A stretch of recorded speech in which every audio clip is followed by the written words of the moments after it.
can stop you. Shoot for the sun and break on through. So you're blind, you'll be fine. We got good news. You can live the life you want. Yes, we know the truth. Grab a cane, get trained. Gotta get moving. Make a change on a wage. That's what we're doing. Come with me, yeah. And live the life you want. Nobody can stop you. Shoot for the sun and break on through. So you're blind, you'll be fine. We got good news. You can live the life you want. Yes, we know the truth. You and me and a bee, let's dream together. And a bee, you and me, lives on forever. You will see, yeah. You can live the life you want. Nobody can stop you. Shoot for the sun and break on through. So you're blind, you'll be fine. We got good news. You can live the life you want. Yes, we know the truth. You can live the life you want. Yes, we know the truth. You know the truth.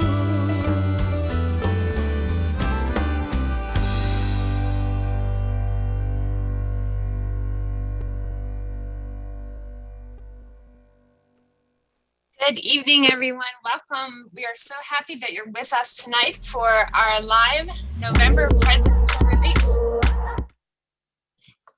We are thrilled that you've joined us tonight. We just finished kicking off a very successful Blind Equality Achievement Month. And I know that President Riccobono has many wonderful things to share with us as we work in the National Federation of the Blind together. So good evening, President Riccobono. I'll turn it over to you. Good evening. There was a little ghost in the system. Yeah, apparently little Halloween leftover. It's still with us. So Pam, I heard a rumor that you were dressed up like a New Orleans Saints fan. Is that? Yeah, that would be my husband's. It was a good game yesterday. So. Excellent. Did you come across any good costumes? We had some great trick-or-treaters that stopped by our house. Some very impressive firefighters and 80s people and black cats and all kinds of great creativity. Nice. Now, it's just before coming in here, I was just on Facebook. I saw that Deja Powell from Seattle and her husband Lucas, they dressed up as a slate and stylus. Deja is the ultimate in creative. I know, and she probably had the right shoes to go with it. I'm confident of that too. That's excellent. All what right. about you? What about your kiddos? Oh, well, they dressed up as zombies and things like that. I unfortunately was not there for the trick-or-treating because I was coming home from the great state of Colorado, but I have seen the impressive pile of candy. I'm sure will. Enjoy that. All right, should we get started? Sounds good. Thanks, Pam. Greetings, fellow Federationists. Today is Monday, November 1st, 2020, and this is Presidential Release number 510. Man, does it ever feel like the Thanksgiving season around here. The air is crisp and cool and just starting to really get that feeling of the holidays. I'm looking forward to that, but there's so much still to go in the month of November before we even get to Thanksgiving. I just got back from the National Federation of the Blind of Colorado convention, which was in person in Denver. It was great to be in and amongst Federation members again and running from meeting room to meeting room and remembering all the ways we used to do things. Really great to be in Colorado and to visit our Colorado Center for the Blind. It was a great way to kick off November, leading into November when the Federation will celebrate its 81st anniversary on November 16th. So happy anniversary. Federationists, I hope that you find ways to enhance the work that we do this month as we celebrate our anniversary. Now, a few things here on this release to put in front of you, and one of them is the Washington Seminar. I know I mentioned this last month, but many of you have been asking, what about the 2022 Washington Seminar? And we are planning to have the Washington Seminar from February 7 to 10, 2022. And that means that the Great Gathering In meeting will happen on Monday, February 7 at 5 p.m., 5 to 7 p.m. Eastern Time, as is tradition. Currently, the plan is for us to be in person in Washington, D.C. We continue to work with our contacts in Congress and are working to make sure that we really know what the rules will be with visiting Congress by the time we get to February. We're not quite ready to announce all of the details because that situation is still evolving, so please stay tuned. I know that many of you are eager to make your plans and travel to DC, and we want that to happen, but we also want to make sure that we do this in the most responsible way. So hang tight a little bit longer. You can always visit nfb.org/Washington-seminar to get the latest information, but once we have the final details that we can feel confident in, you'll be the first to know. And we will spread the word as far and as fast as we can. So know that we're trying to do our due diligence and do this the right way to make sure that we can be effective on the Hill, keep everybody safe, meet whatever the rules and requirements are. So looking forward to our Washington Seminar in February. You can put the dates down either way. On October 12, the Ability One Commission released a notice of proposed rulemaking regarding the payment of sub-minimum wages by Ability One affiliated nonprofit agencies. And this is due in large part to blind advocates who we've been able to get appointed to the Ability One Commission and our allies. In short, the NPRM proposes a requirement that any affiliated nonprofit agencies with the Ability One program provide a certification that it will not pay sub-minimum wages using 14C certificates. The National Federation of the Blind has prepared comments in support of this proposed rulemaking, and we will be submitting those and publishing them also to our website later this week. We are going to want NFB members to help amplify these comments and get them noticed and let the Commission know that you also, as individuals, in addition to us as an organization, support this proposed rule. So more details will be coming.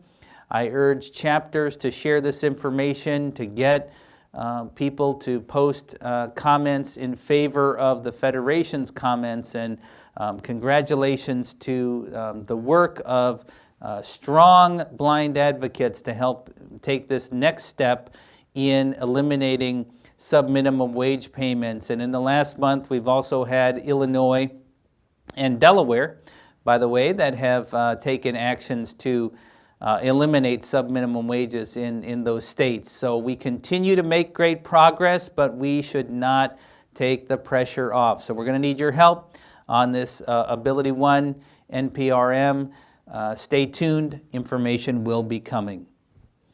A few things I want to share with you regarding our work in the Federation. And the first is a question that often comes up about kiosks. We've gotten the question, why do we now talk about kiosks so much? Whatever happened to websites? I run into all these inaccessible websites all the time. Why have we forgotten about websites? I want to share with you that we have not forgotten about websites by any stretch of the imagination, but we recognize that advanced digital interfaces are being created very rapidly in these kiosk systems, and these barriers are going to prevent blind individuals from having independent access and fully participating in so many ways. And the pandemic has really accelerated the use of these kiosks in so many different situations. We need to create the kind of foundation with these new technologies that we have for websites. The fact of the matter is, yes, we have a lot of work still to do with website accessibility. There are a lot of inaccessible or partially accessible websites in very important places, and we need to keep the pressure on there. But we've also created some very good law. There are very good standards, very good practices out there. You can learn about them at our Accessibility Switchboard project. Kiosks are the next phase of the work that we have to do. And there's a real opportunity for us also to influence good, innovative designs in this area. And that's why we're focusing on kiosks. The Federation is broad and dynamic enough to do both of these things. And that's really our intent, is to do both of these things. But to get ahead of the kiosk curve, so that hopefully when we look back 10 years down the road, we're much farther ahead on kiosks than we were on websites. And so we're doing both these things. So if you come across inaccessible kiosks, please share that information either through our legal advocacy form on our website or to the staff here in our Advocacy and Policy Department. We'll continue to collect data, and certainly you should talk to the companies that you come across that have inaccessible kiosks yourself and ask them to make them accessible. And the more people that are asking, the more that we will find these technologies out there. And if you find some really innovative kiosk accessibility approach, share that with our technology team here. We'd like to know about that.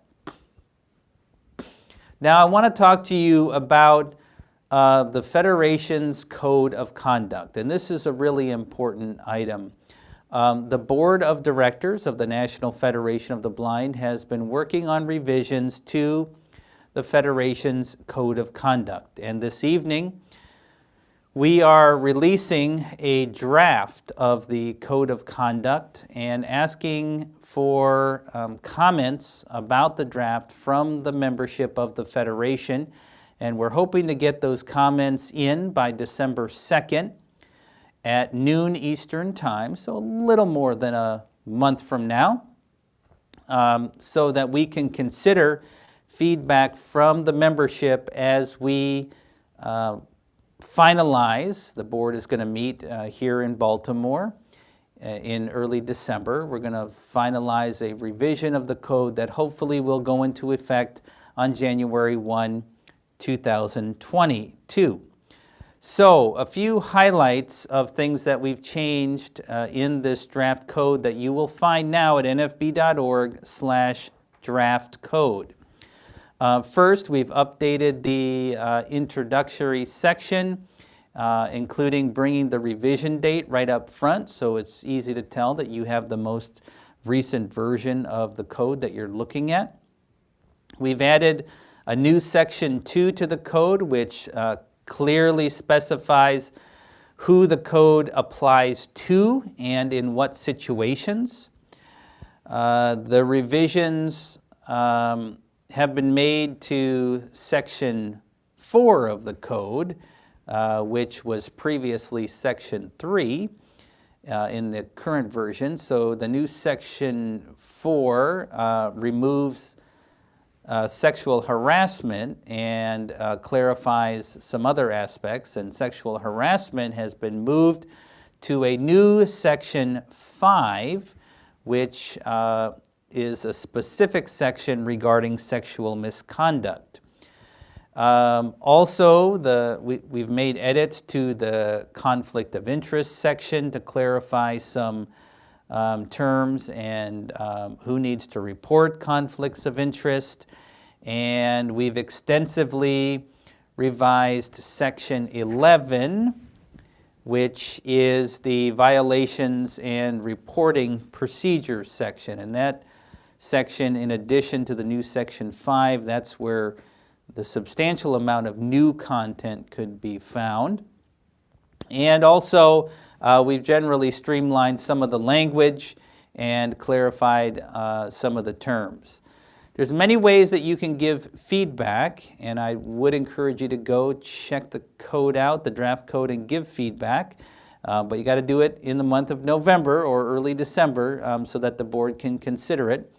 You can send an email to codefeedback, all one word, codefeedback@nfb.org, or you can go online. That same page you will find a form that you can figure out where you can either type in your comments directly or you can upload a file with your comments included.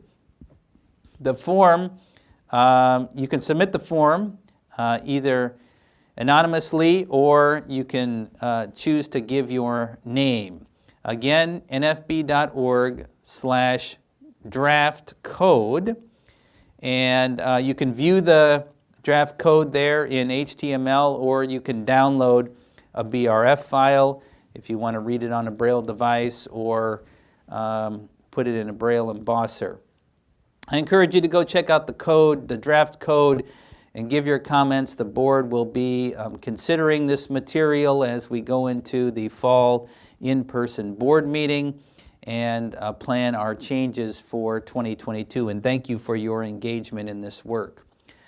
Also in October, we announced our transition from our survivor-led task force to our blind survivors group. I know this has been long in coming, and many of you have been waiting for this information. So our blind survivors group is now up and running. Catherine Webster of Massachusetts and Danielle Montour of Texas are co-chairs of this new group. And so to talk briefly about the new Blind Survivor group in the National Federation of the Blind, I'd like to introduce Danielle Montour. Danielle, are you out there? Hey, Danielle. Hi, I am. Hi, this is Danielle speaking. Thank you. My name is obviously Danielle. I go by she, her, or they, them pronouns, and I'm very, very, very happy to be here. And I'm very grateful that we are now talking about survivors in a group form.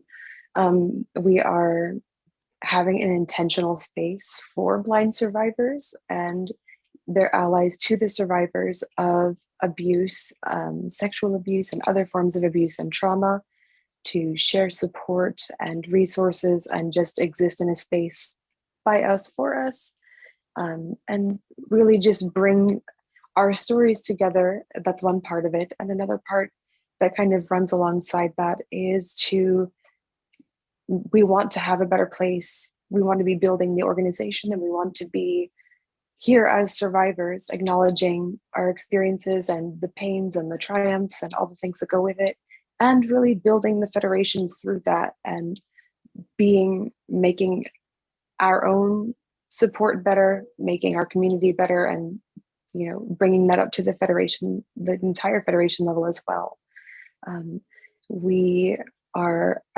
You can contact us through a few different channels. We have a mailing list now that we just got up and running. It is survivors@nfbnet.org. You can send a blank email to survivors-subscribe@nfbnet.org, and that will get you on to be able to be subscribed. The list is hidden, so no one other than Catherine, myself, and the list creator, David Andrews, can see who's on the list. You can reach out to us via email at survivors@nfb.org or at 410-659-9314, extension 2238, if you'd like to leave a voicemail there instead of writing. And beyond that, we want to start having this conversation quickly, and getting to know everyone, and for us to all start sharing our hopes and what we would like out of these groups, and or out of this group and out of these meetings, and to just really get a sense of where we're all at and what we're feeling, and just finding what we really hope will come out of this moving forward. And we have 2 calls coming up for that. That is on Sunday, November 7th at 4 p.m. Eastern, and Wednesday, November 10th at 8 p.m. Eastern. That Zoom link was sent out in an NFB email, and I believe it is on. I would love if someone could correct me on this. If not, but I believe it is online as well. Is that correct? It should be on the safety and support page at nfb.org, definitely. Perfect. Thank you so much. So please find us there. Please come talk to us. And, we want to all get to know each other and start really sharing what this is, what this means to us and how we plan to move forward, both in our own healing and in organizational building and healing. So thank you very, very much. Thanks, Danielle, and I appreciate the co-chairs of our Blind Survivors group and the work that's going to happen going forward. There's a lot of great things that I know are going to come out of the formation of this new group in the National Federation of the Blind. So I have a number of announcements here. I'm going to try to go through them very quickly, and the first is related to the Access Technology Affordability Act, which we've been doing great work on. Keep it up. This one is pretty urgent, so that means when this release is over, please go do this. On September 27th, the Access Technology Affordability Act was incorporated into the House version of the Build Back Better Act. And for the last month, we have been working diligently to make sure that the ATAA stays in that bill. Unfortunately, despite our efforts and despite my writing to both Speaker Pelosi and Majority Leader Schumer, we received word very late last week that the ATAA was taken out of the most recent version of the Build Back Better Act. Now, the act is not final. It hasn't been voted on and passed, so we still have a shot to get the ATAA included again, but we're going to have to act quickly, which does really mean this evening or tomorrow. We need all Federation members who are in a position to do so to contact Speaker Pelosi and Majority Leader Schumer and let them know that we want the Access Technology Affordability Act included into this bill. You can send an email or you can call. If you send an email, and by the way, we want you to put the pressure on Speaker Pelosi and Majority Leader Schumer. If you send an email, please write a subject line like, please maintain the ATAA provision in the Build Back Better Act. We need them to see these emails and to know that it refers to this bill so that they'll pay attention to it. Let me give you some contact information for the Speaker and the Majority Leader. Of course, via telephone, you can always reach either of their offices through the Capitol switchboard, and that number is 202-224-3121. Again, 202-224-3121. Don't think they're answering the phone at this hour, so you'd have to call them in the morning, but you can definitely call. Now, if you're going to send an email for Speaker Pelosi, we recommend that you write to Terry McCullough, who's the Chief of Staff, and Terry's email is terri.mccullogh mail.house.gov. If you're going to, and I urge you to, write to the majority leader.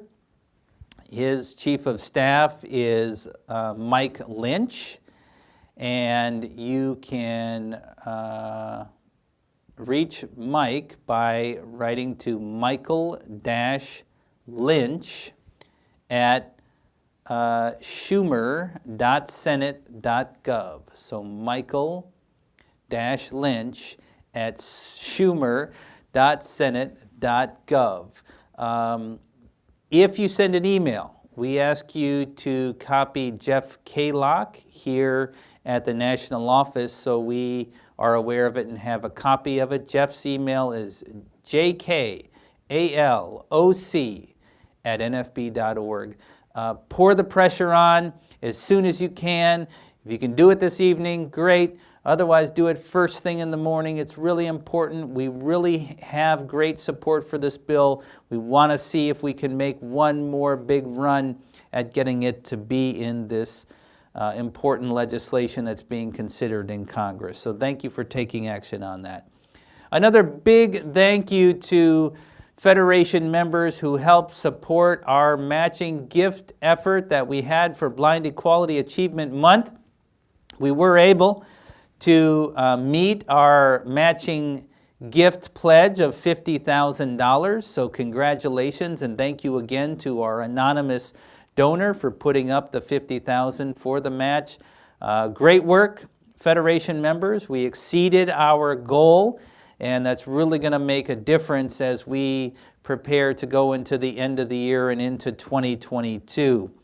You know, we did have a great Blind Equality Achievement Month, many great activities around the Federation. Of course, this year we focused on employment, and many affiliates took that opportunity to spin up discussions about employment or to leverage things happening here at the national level. Also a reminder that because we were focused on employment, we launched a self-advocacy and employment toolkit. You can find that on our legal resources page at nfb.org. You can also get to it through our Blind Equality Achievement Month page, nfb.org/blind-month. So continue to utilize that resource and think about what we want Blind Equality Achievement Month to be like next year and share your ideas. Let me talk to you a little bit about Braille and reading. We are partnering once again with the American Action Fund for Blind Children and Adults to support the Braille Readers Are Leaders contest for this year, and registration is going to be opening this month for this annual reading contest that encourages Braille reading amongst children and adults. The reading contest starts December 1st and runs through the middle of January. So registration will be open soon, and the contest period starts in December.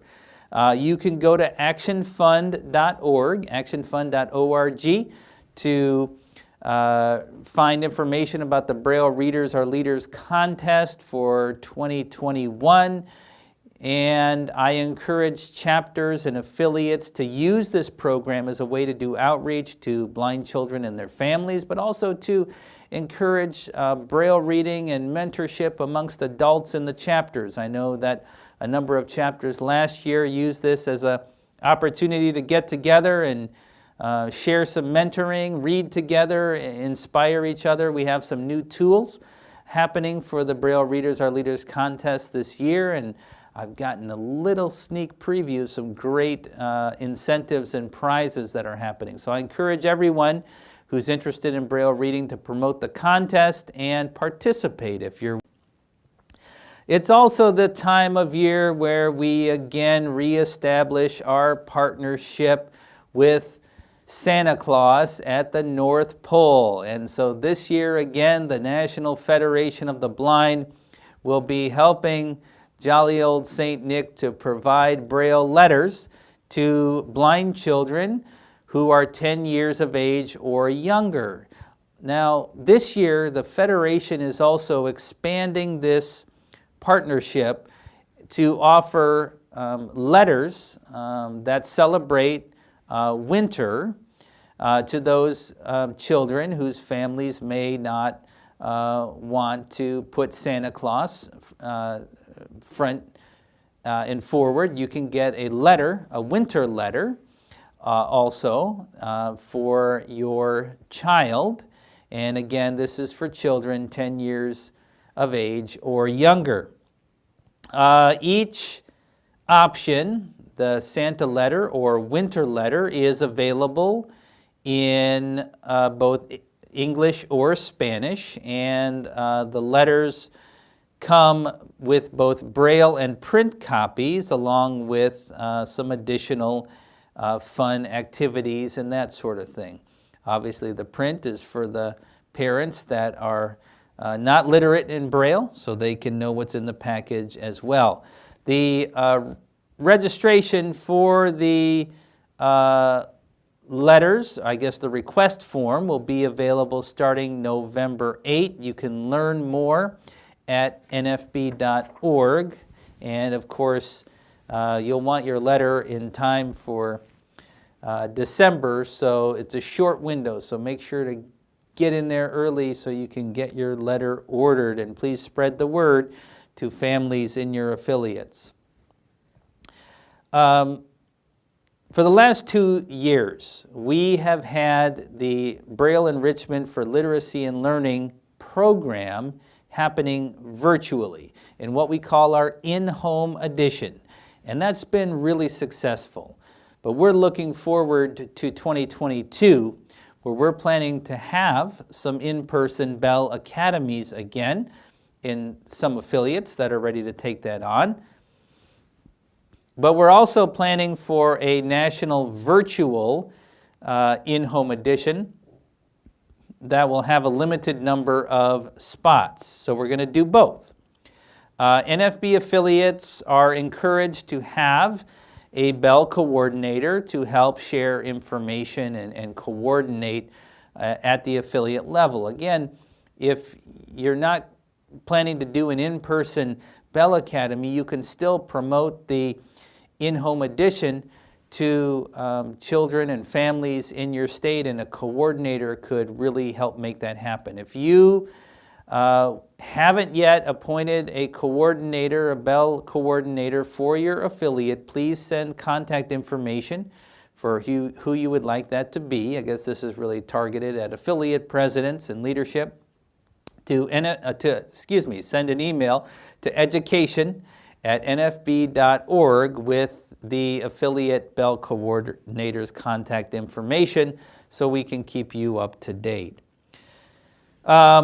Want to also let you know that on the Federation's anniversary, Tuesday, November 16th, from 2 to 3:30 p.m. Eastern Time, our NFB Center of Excellence in Non-Visual Access to Education, Public Information, and Commerce, or what we call our CINA, will be hosting an accessibility boutique on creating tactile graphics. So kind of a cool way to celebrate our anniversary. You can go to nfb.org and find the list of our boutiques, and you can register for the Tactile Graphics Anniversary Boutique on November 16th. I'd encourage you to do that. I do have a few Federation family notes to share with you here on this release, and a few notes of passing that we didn't get until recently, that happened in August. From our Kentucky affiliate, I regret to share the news of the passing of Dennis Franklin, who passed away on August 20th.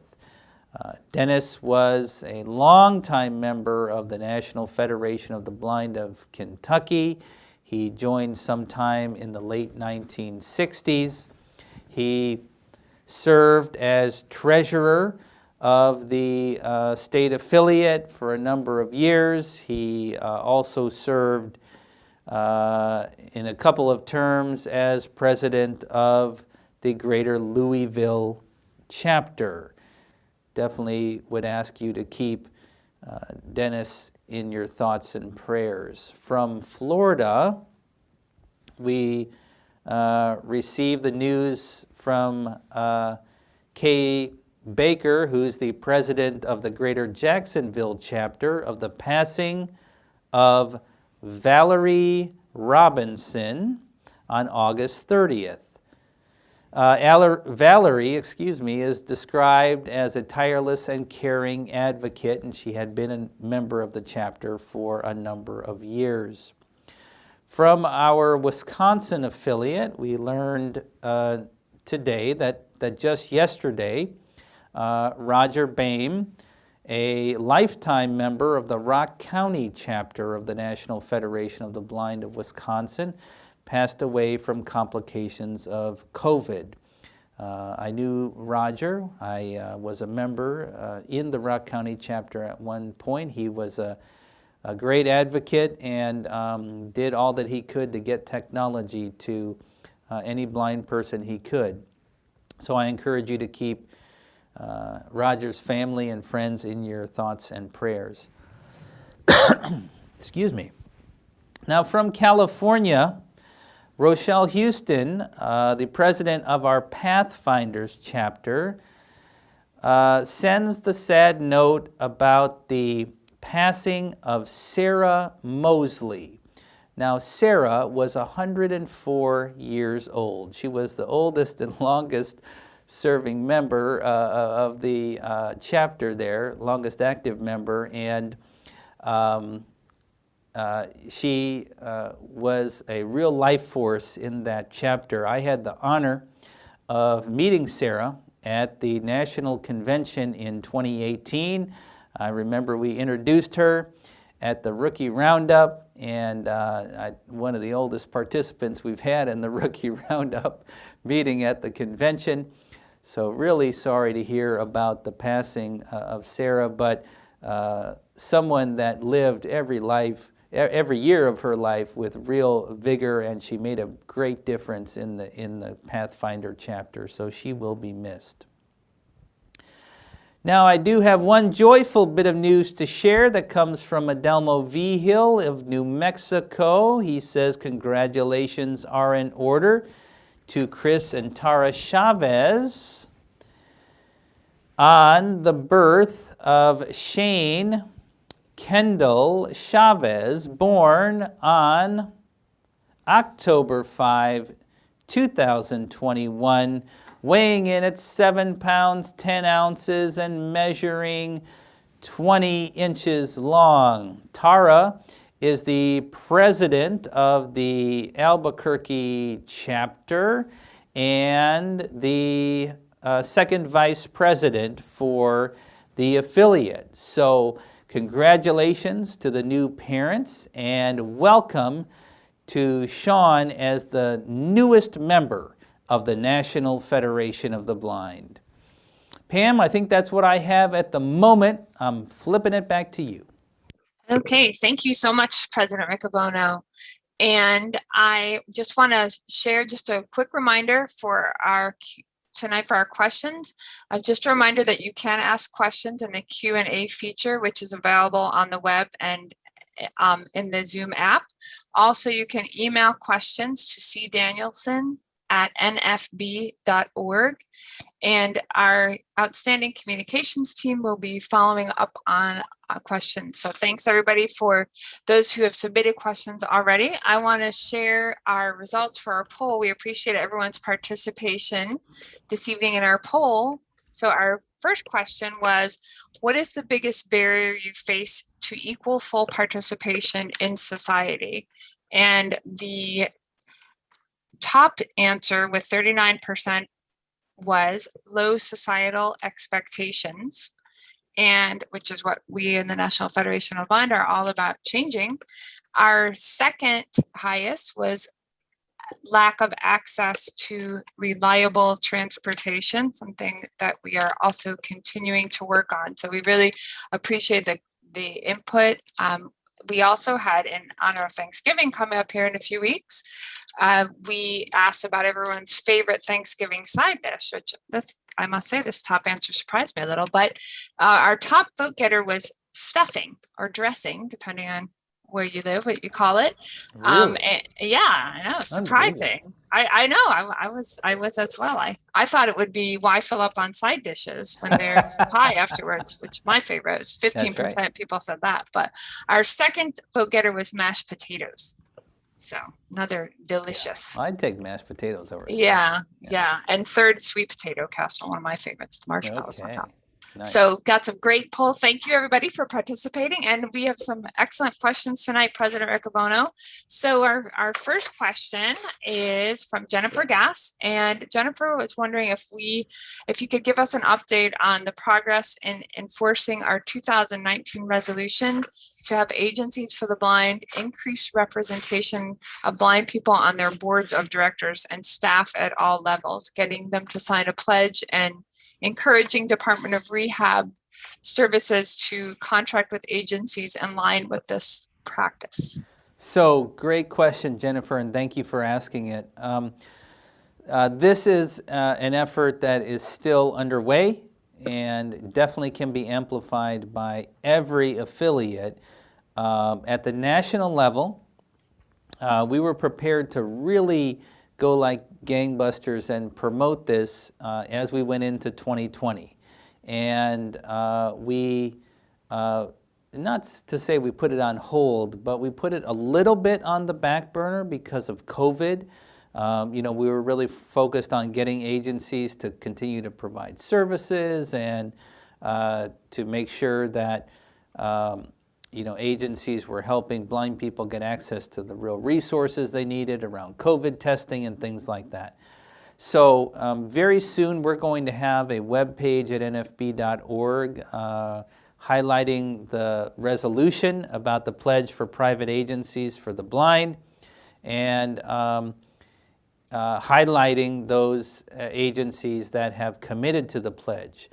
Like all of our national resolutions, there's a lot you can do at the local level. You have agencies for the blind in your state, private agencies for the blind. You can make them aware of our resolution about the pledge. You can urge them to do something about it. You can urge their board members to do something about it. You can pass a resolution at your affiliate convention calling out specific agencies in your state to take up the pledge, and the chapters who are close to these agencies can do the same. So we haven't forgot about it, but it's also going to take some real work at the local level. Obviously at the national level, we can put a lot of pressure on agencies, but when you're sitting in the same town, the same state where those agencies are doing business, you're going to have a lot of influence. So go ahead and take that resolution and work with those agencies to get them to sign the pledge and work toward getting more representation of blind people in their agencies starting now. Great question. Okay, thanks so much. And our next question is from Mark Tatter from Nevada. And he's wondering, when local transit agencies have a labor strike by the drivers, what considerations should we think about if we're asked to weigh in by the media or by involved parties? Well, that's a good question and a unique question. Obviously we want to be careful as an organization. We want to be supportive, but we want to make sure that the issues we're supporting are within the realm of policy that relates really to blind people. Obviously, transit's important, and we want transit, and I'm sure a lot of us at a personal level want to make sure that the transit workers are appropriately compensated, because that means they're happier when they're transporting us, right?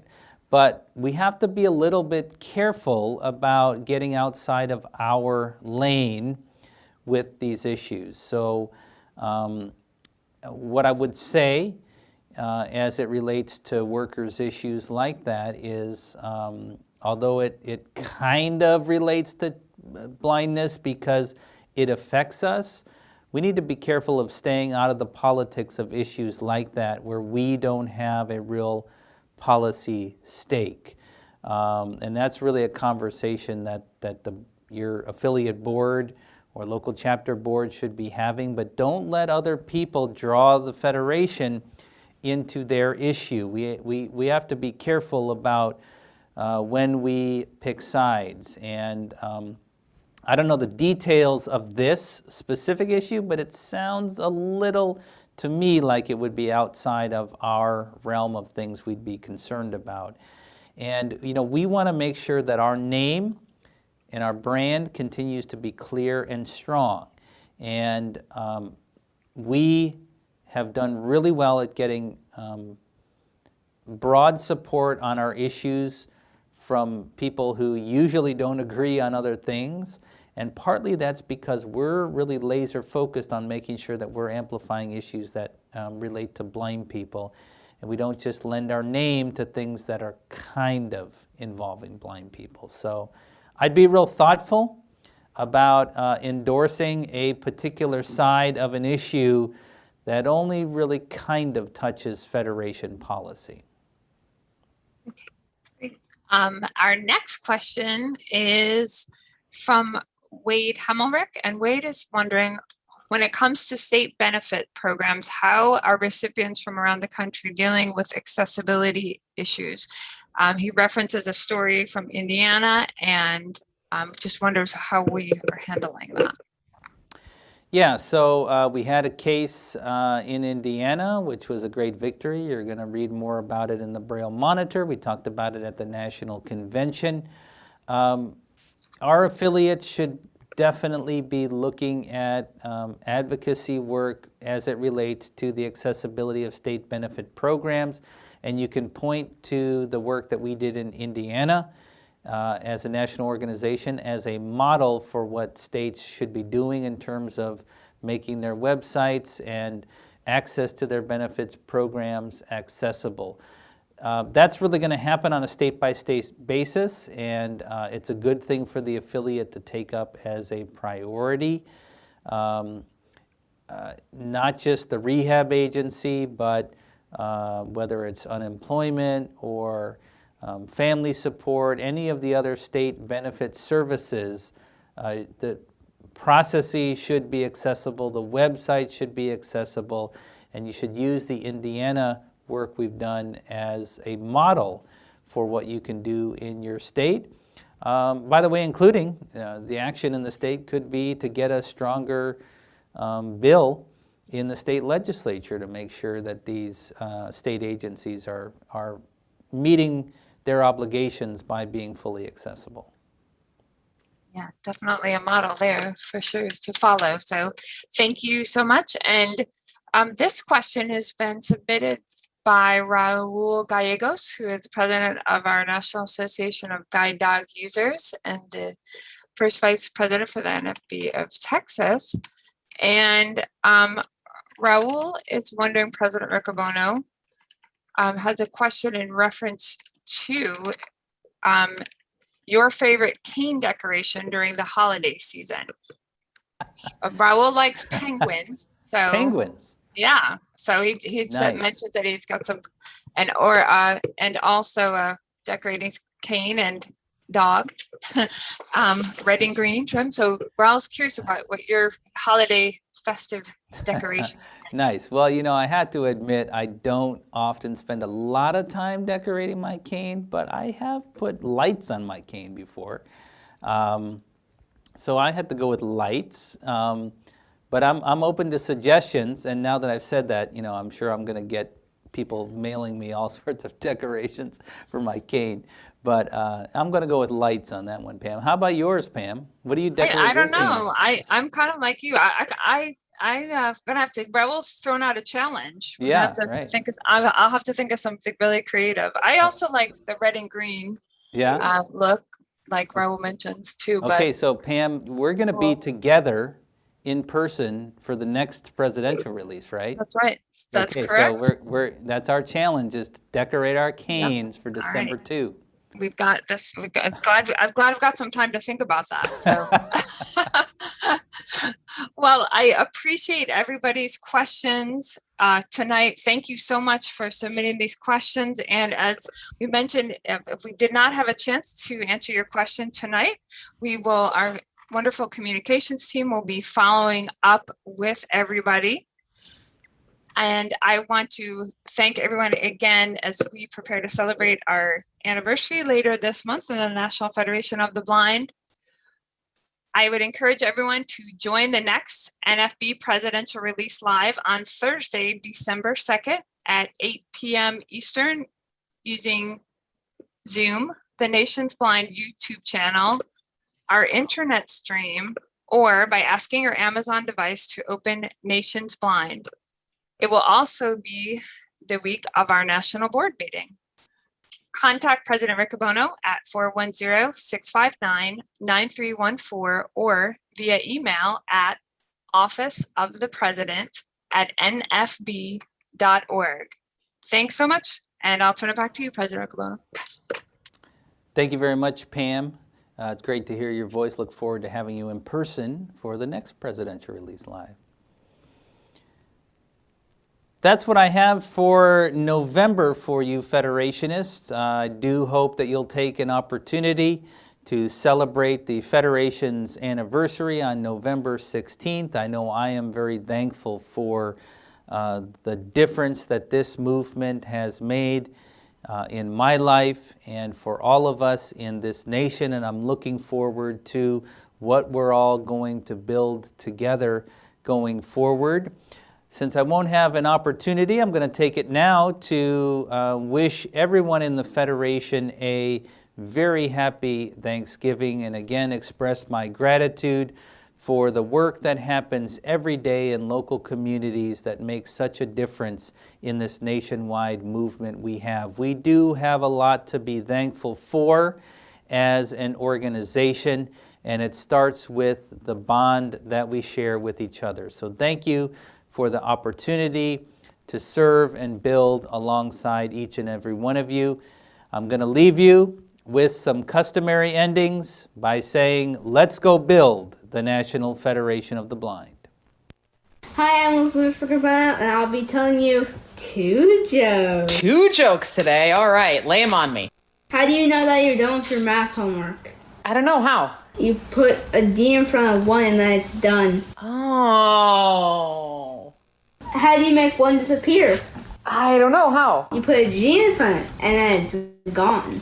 Hi, I'm Oriana Riccobono, and I'll be telling you a joke. Why did the Lego figures cross the road? I don't know, why? Because they were on the wrong block. I have a Thanksgiving joke for all of you. What do turkeys do the day after Thanksgiving? I know. Eat themselves? No, they take off their peacock disguises. The preceding message was brought to you by Mark Riccobono, President, National Federation of the Blind. Office of the President at nfb.org. 410-659-9314. www.nfb.org. Let's go build the National Federation of the Blind.